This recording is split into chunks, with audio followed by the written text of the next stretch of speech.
Some people say that mass immigration into the United States can help reduce world poverty. Is that true? Well, no, it's not. And let me show you why.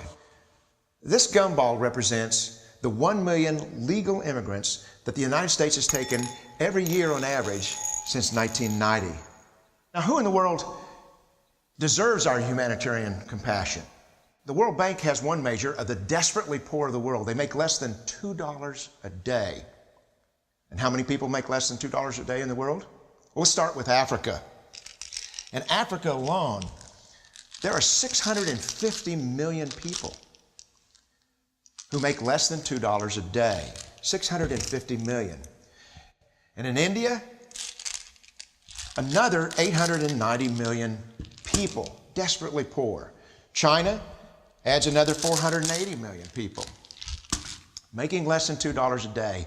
And unfortunately, the rest of Asia has a heartbreaking 810 million people who the World Bank says make less than $2 a day.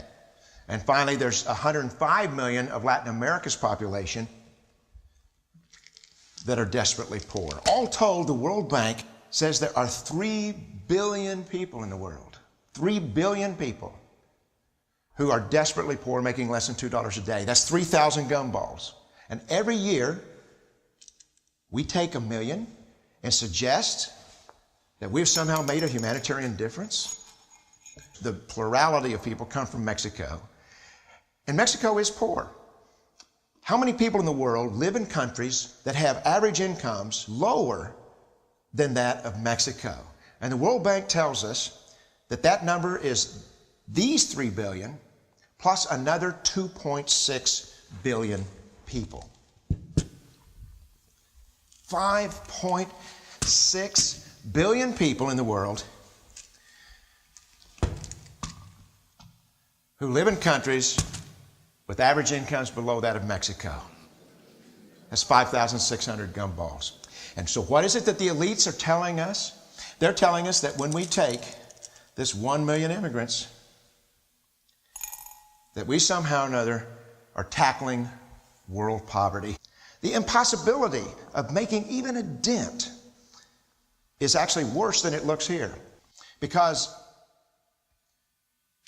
last year, when we took 1 million immigrants, these countries added, births over deaths, 80 million more people into the impoverished populations. And this year, Congress is bringing in 1 million legal immigrants.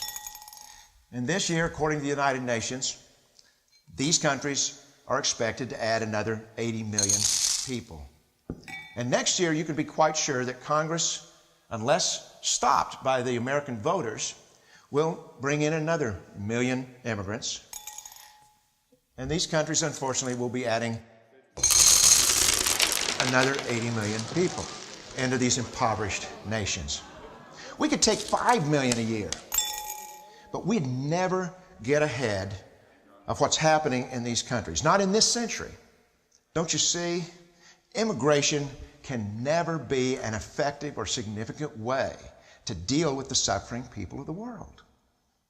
They have to be helped where they live. Let's help them there.